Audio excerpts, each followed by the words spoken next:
Hi, I'm standing at the Hao Lo prison in Vietnam, and basically this prison here was actually built during the colonial times in around the 19th century, in 1896, in the Phu Can village. Basically, the Dong district of Hanoi. This was one of the biggest prisons built by the French colonies in Indochina. The thing about this prison is that it was built about over 150 years, 100 years ago, and basically the Hao Lo prison was used by the French colonists to prison the people here. But actually, in the first place, this building used to be a warehouse for trade and for selling goods and things like that. But later on, it was made into a prison. And as you will see, the walls over here, this particular kind of stone that was used in this building, and the remarkable features is that it's constantly been undergoing a lot of change. In the 40 years that from 1896 to around 1945, this is the external wall of the prison cell, and if you will see the windows at the top, I'm going to just let you see the windows.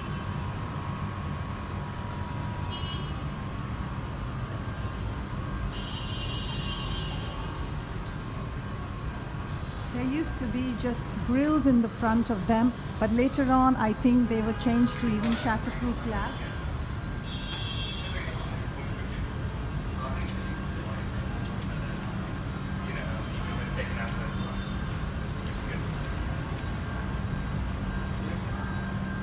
And the basic facilities inside was to exterminate these prisoners or to kill their willpower to actually fight in the war and be suppressed under the colonial rulers. So this prison became a central point in Hao Lo prison, that's what it's called, and it's still standing here today under the Ministry of Vietnam and has been converted into one of a heritage site to see. I'm just going to go inside this building now to show you some of the artifacts that was present at the time.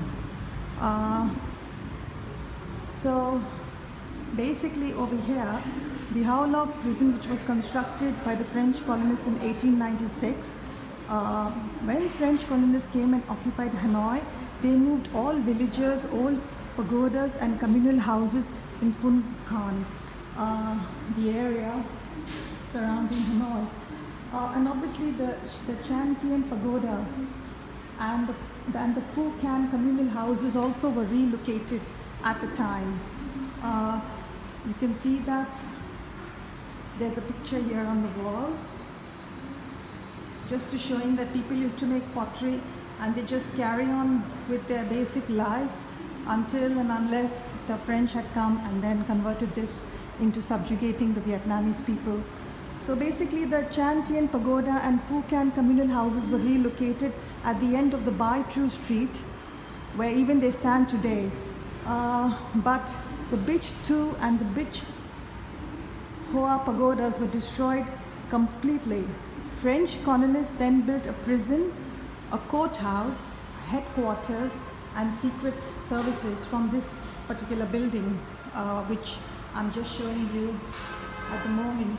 So it was in this building where it was actually converted, and then of course they built all these, forming a complete autocrat ruling system to aid their domination and oppression against the Vietnamese people.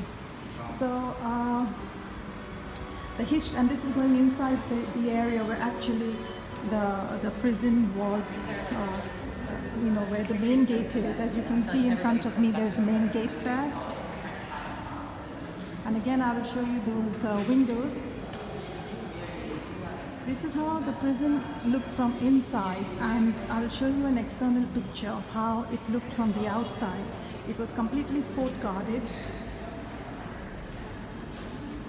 Okay, and basically it was just it was right in the center of town, completely secluded, and the French French colonists were like in domination of this place.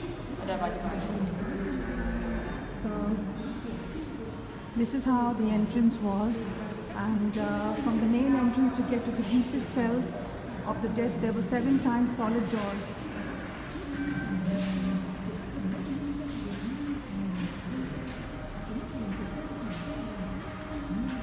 There was such a big revolution in the 18th, 19th century, and lots of patriotic Vietnamese were actually imprisoned in the Ho Lo prison, which could accommodate about 500 prisoners, but later on it increased to 600 prisoners.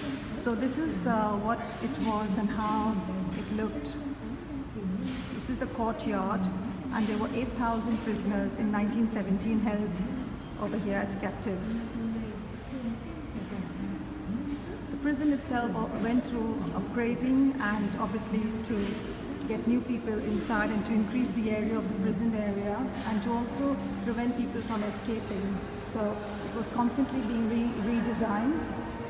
But if you can see the solid doors and the windows,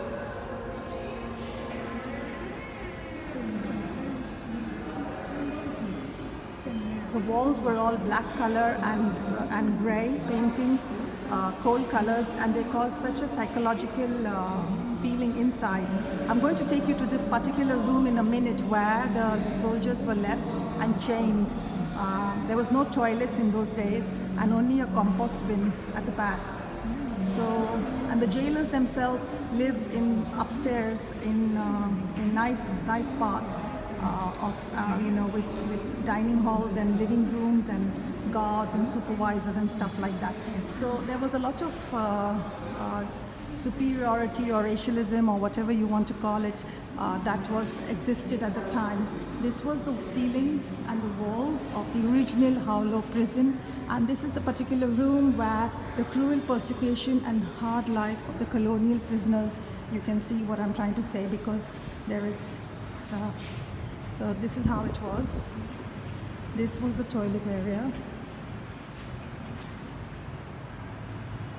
You just have to climb the steps and go to the loo, and the prisoners were laid like this, and obviously their legs are strapped in this metal, so they can't obviously move, and they would just have to sit in one place for hours and days to an end. And this was total brutality of the French colonists on the Vietnamese people. So this is how it looks.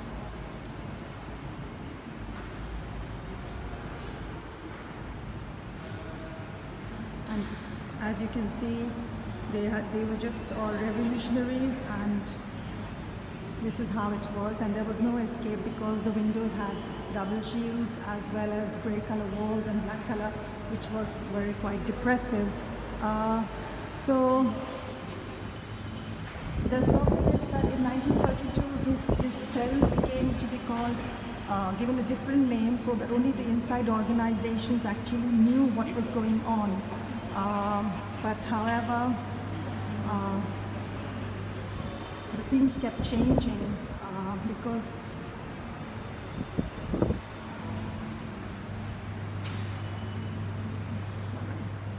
sorry. So I'm just going to carry on recording from here, and so this is how the inside of the prison was.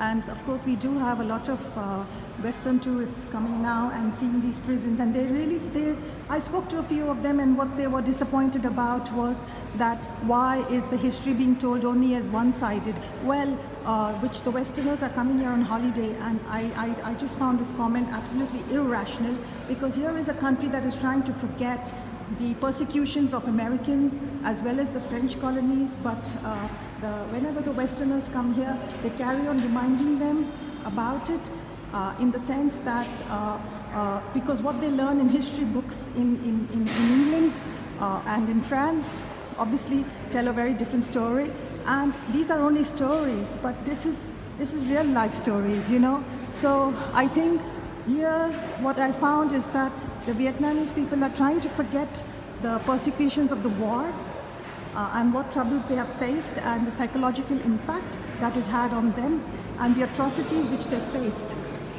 So, but they're carried on reminding about this, and there has to be some end to it. So, as you can see in this recording, how they were treated.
The stuff was obviously compiled and published in newspapers and magazines later on, and raised the political knowledge and sense of discipline for party members.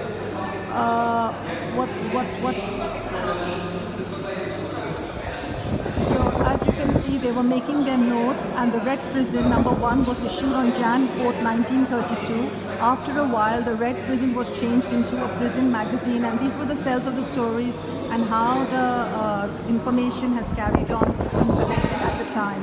So I'm just going to stop the recording because I have a lot of disturbance at the back, but I hope you've enjoyed the video. Thank you.